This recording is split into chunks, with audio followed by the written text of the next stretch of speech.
Una-una, advance na thank you po sa inyong lahat for being here para sa aming press con for our 20th anniversary. That will be on December 1, 2023 po, dyan po sa Soler Theater. Ngayon, papasok ka naman kay Haji na konting karagdagan po.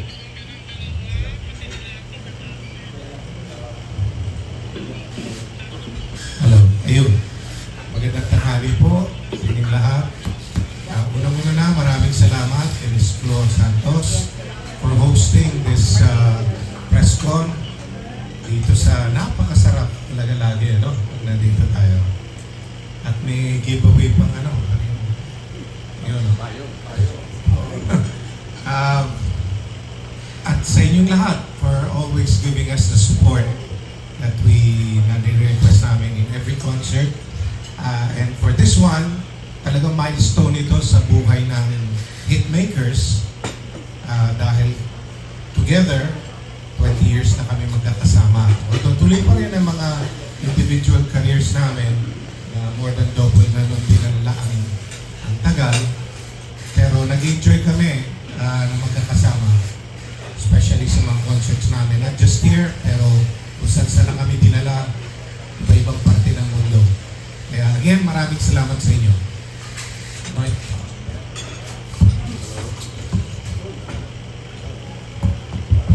Hello, gandang tanghali po sa inyong lahat.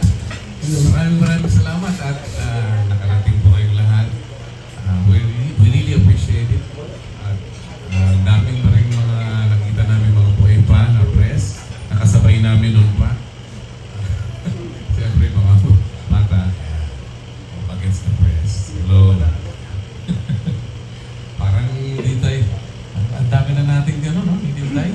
Like 80s, 70s pa po kami. Pero we really appreciate that all of you are able to come over for this conference. At salamat po ulit ito sa ating venue kay Floor. Thank you very much, Floor, for having us, for accommodating everyone. Thank you. 20 years na po ang Hitmakers.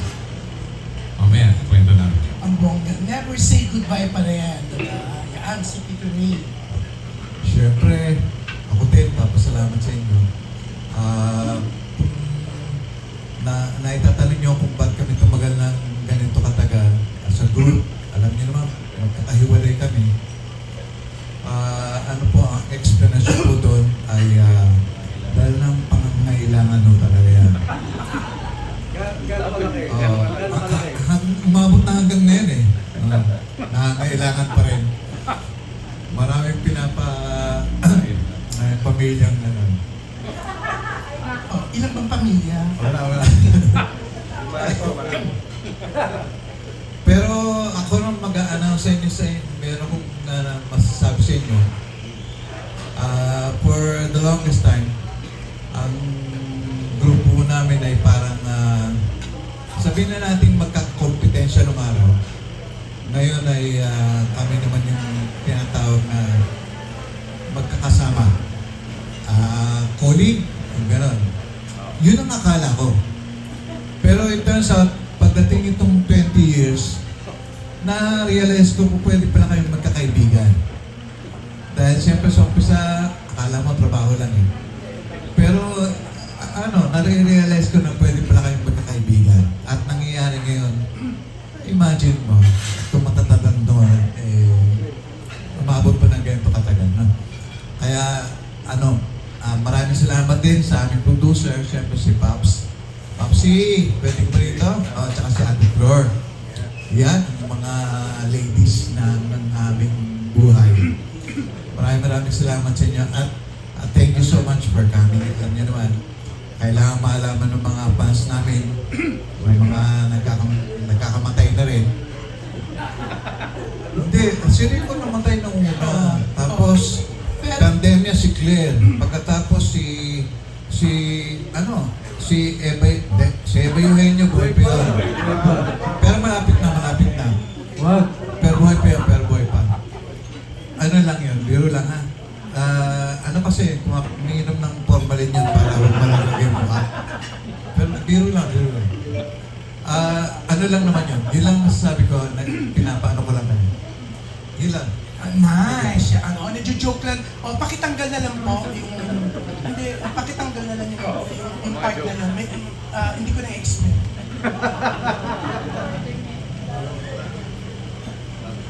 Yan, okay.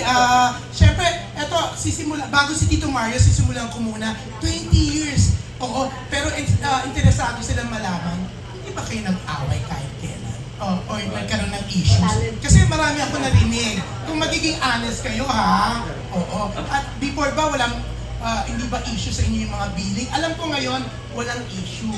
Walang sinasabi si Pops. Pero yung before ba, yung totoo ha, magpakatotoo tayo. Ako muna. Yan.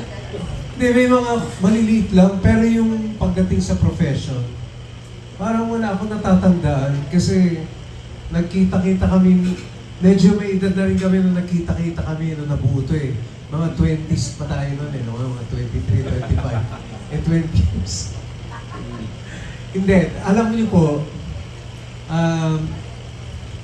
ewan ko kung nakapanood na kayo ng show ng Hitmakers, meron naman kaming kanya-kanyang segment, kumbaga, portion. So, doon na lang kami nagpapagalingan, kumbaga. Ako wala akong problema sa billing. Personally, siguro yung mga issue na maliliit na konti, yung mga kung sinong late, kung sinong lagi maaga. At kung sino yung late. At kung sino yung cause of delay sa mga appointments, di ba? Eh, pagka naman ganon, siyempre pagka nagsalita ako, unfair naman, wala na eh. Hindi na pwede magsalita. Alam niyo naman si Rico, medyo ganon yun. Pero napakabait na kaibigan. Yun lang, yung maliliit na issue na gano'n. Kung sino maaga, kung sinong late. Wala na ako natatandaan na professional jealousy or, di ba? Pag-aaway tungkol sa billing o kung sino dapat mauna, kung sino dapat finale. Nice. Okay. Tito Haji. Hindi ako hanggang ngayon galit pa eh. Hindi, wala sa akin yun. Nung una, syempre, just like normal lang yun na yung mga first times kaming nagsama-sama. Kasi historically, kami dalawa talaga ni Rico J ang nag-umpisa niyan na back-to-back. Tapos nakailang repeats yung mga concerts namin. Eventually, idea ng Viva, sinama sa amin si Ray. So naging tatlo kami, nakailang din tayo, no? Na mga puro sold out ng mga concerts. So they decided, Viva decided, dali kami sa Araneta for 2 nights. This time, kinarga sa amin si Marco at si Nonoy. And that turned out to be, Araneta Coliseum, 2 beses na napuno. And yun ang nagsilbing nag-start na kumuha ng atensyon sa grupo dahil lumiit na nga mundo because of the internet and all that. So, tuloy-tuloy na every year, concert tour kami lagi, usually twice sa America on the same year, and then meron kaming Australia, Canada, Middle East, kung saan na kami dinala, no? At walang nung una nga, like I said, pakiramdaman yan eh. Lalo na kung makikita nyo ngayon kami kung paano maglaitan, ano? Kasi tingin ko magkakaibigan, ang tunay ng magkakaibigan, hindi naman nagpupurihan yan eh, naglalaitan yan. Lalo na pagtatanga-tanga ka. So, yun ang totoo nun. So, gano'n kami. Oo. So, wala sa amin. Lalo na, tama yung sabi ni Ray, kung kailan kami nagkaedad, lalo kami naging tunay na magkakaibigan. Kasi, hindi na lang limited sa on-stage yung samahan namin, pati off-stage, magkakasama na rin kami. O lalo na, nakasama namin si Pops. Eh, talagang parang naging nasolidify yung barkada. Yan lang. Wala naman akong naalala talaga ng mga pag-aaway kami. Tapos si Haji at si Marco, maliliit lang talaga yung mga misunderstandings namin. Madali na pa kami maka-adjust sa isa't isa. Siguro dahil may mga edad na rin. Mas nakakaintindi. Dala rin ang pangailangan. Dala pa rin ang pangangailangan. Kailangan kasama to. Sa billing, walang mga problema dyan. Usually, ang inuuna talaga yung may edad. Ay, bakit nauna si Marco dyan? Kung dili sa edad, sa ano to? Kung guwapo o sumaswerte yun. Yun ang inuuna namin. PWD na. Okay, yun lang. Okay kami. Since 20 years na kami okay as a group. And I'm really proud of the Hitmakers. Ako may share ko naman sa inyo, naibanggit kasi ni Haji kanina kung paano nag-umpisa. Nung kinausap ako ni Boss Big, share mo yung idea niyang Hitmakers na yun eh. Dala-dalawang balak niya o whatever. Ako, pinaparas niya ako, hindi kay Rico at kay Haji noon. Actually, sinasama niya ako kay Anthony Castelo o kay Victor Wood. Sabi ko sa kanya, patayin mo na lang kay ako. So, naawa naman sa akin. Dito ako sinama sa dalawa. Sa umpisa, siyempre, hindi ko alam kung paano yung biruan nila. Naninibago ko. At ginawa nilang script ko ay makinig lang. At habang silang dalawa nagsisiraan. Ako, papel ko isang probinsyano na walang kaalam pa lang po nung ginagawa nila. Sintablado yun. So, narealize ko, meron silang routine. At may kukwento ko sa inyo na halos pala yung script na ginagawa namin hanggang ngayon.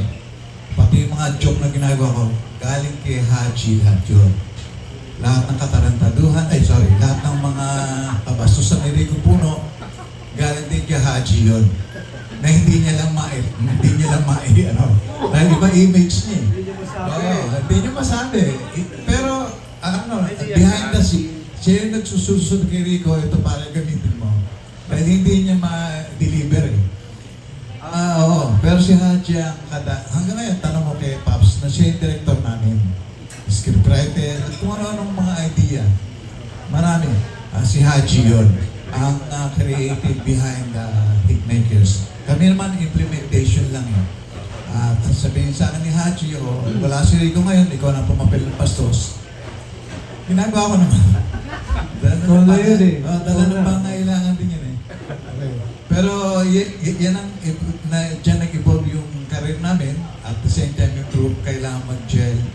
Kailangan may kumuha ng kanya-kanyang papel. Si Marco Sison, ang papel niyan ay para sa mga matatandang senior citizen na mahilig pa sa gwapo. Oo. Yan, si Haji, ganun din. Kami naman ni Nonoy ay doon sa mga mahilig sa mga wain ng mga tao. Doon kami nagkikita. At saka, ma-realize nyo merong role about isa. Si Marco Sison, alam niyo naman, may grupo yan na kung tawagin ay ASIM, Asosasyon at Samahan ng mga inano ni Marco. Kaya maraming pa siya na gano'n. Ilang mga ikakwento sa inyo, ma-share ko, mga behind the scenes.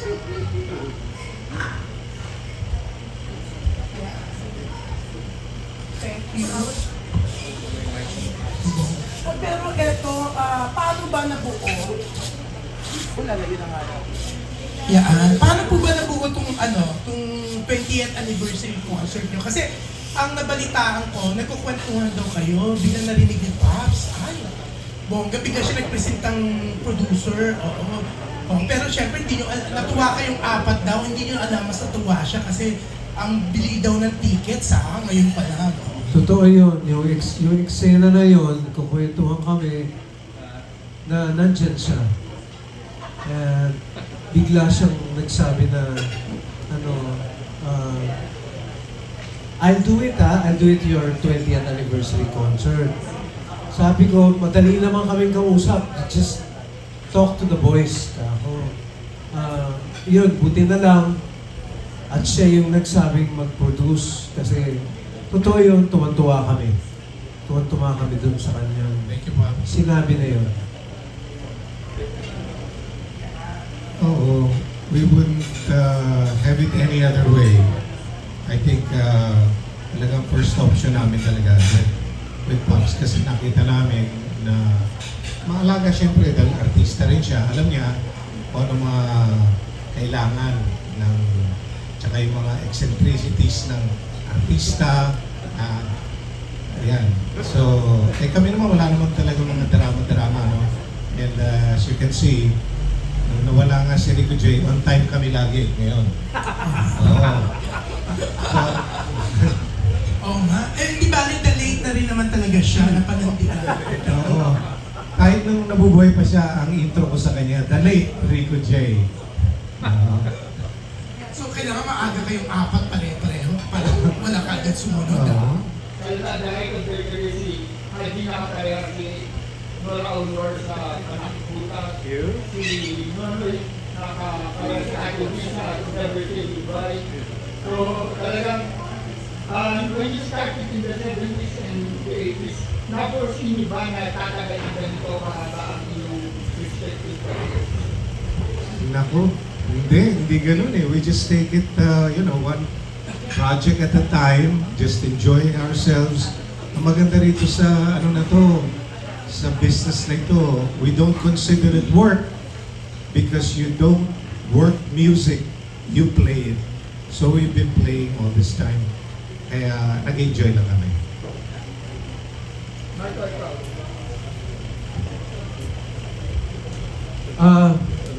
Hindi ko naman in-expect, pero sa totoo lang, pangarap ko, nangarap ako na matagal akong kakanta.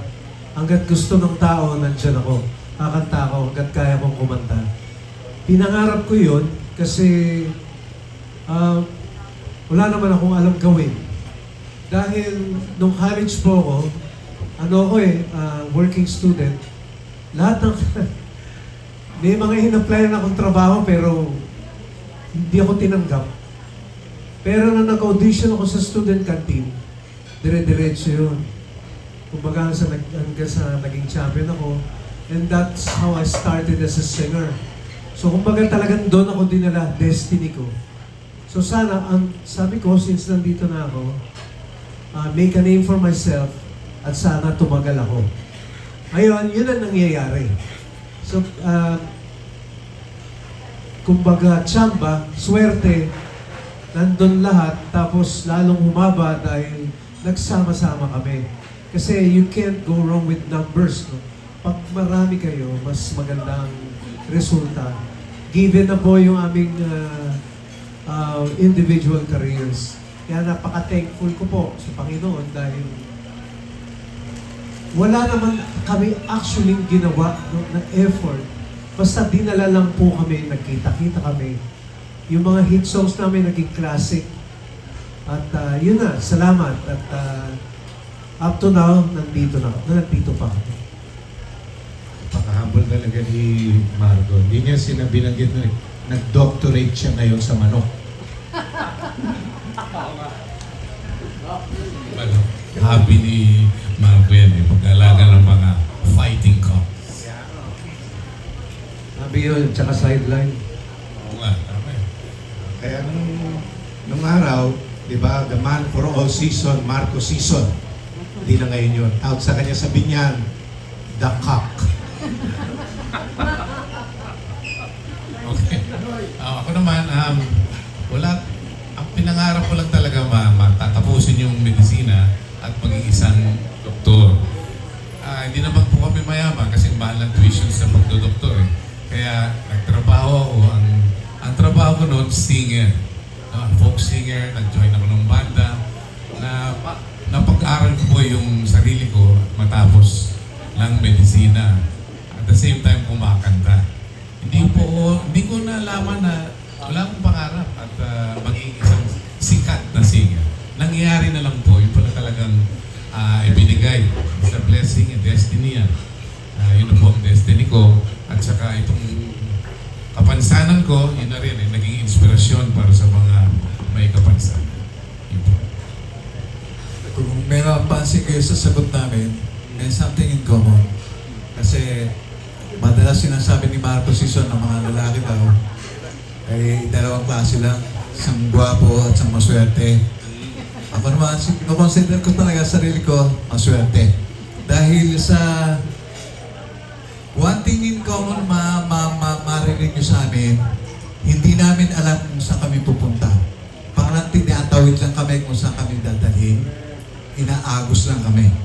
And I realize, lalo na itong medyo matanda ka na nagkakaroon na ng mga term o certain meaning yung mga nangyayari sa buhay mo, looking back. So, ibig sabihin, nagplano na rin ako na pagdating ng araw na tatanda ako, hindi ako pwedeng singer, etc. Subukan ko magnegosyo, subukan ko mag-farming. Ginawa ko yung pareho. Wala nangyari. Kumita naman yung yung negosyo, kaya lang illegal kaya hindi ko na tinuloy. Yun namang farming, kumita ako ng 5,000 in 4 months. Kakainin ko lang dito sa restaurant na to, kulang pa yun Imagine mo, pero samantalang kumakanta ka, hindi ko ma-quantify ko na ibig sabihin kung gaano ka kaswerte may binigay sa'yo, hindi pinipilit mo sarili mo sa ibang landas. Pahihirapan ka lang So, ibig sabihin, bakit hindi mo patanggapin kung ano binigay sa'yo? And let it flow. Kaya ngayon nangyayari sa buhay namin na ito, mapapansin nyo, go along lang kami kung saan kami dalhin. Yun lang ibig sabihin namin dito. Kaya meron lang term, pero pare-pareho lang ibig sabihin. Yun lang. Swerte ba talaga, Ray? Kasama nyo talaga yan. Magkakaroon ba kayo ng special course na parang Oh, definitely. Actually, hindi na rin siguro magiging surprise. We've done that years ago, nung kamamatay lang ni paring Rico J. But this time around, iibahin namin talaga. Napakaganda nung preparasyon na gagawin namin. Dahil talagang isang 5 haligi talaga ng hitmakers, isa-share talaga And it's only fitting na bigyan namin siya talaga ng pagkilala, ng tribute dito sa 20th anniversary ng Hitmakers.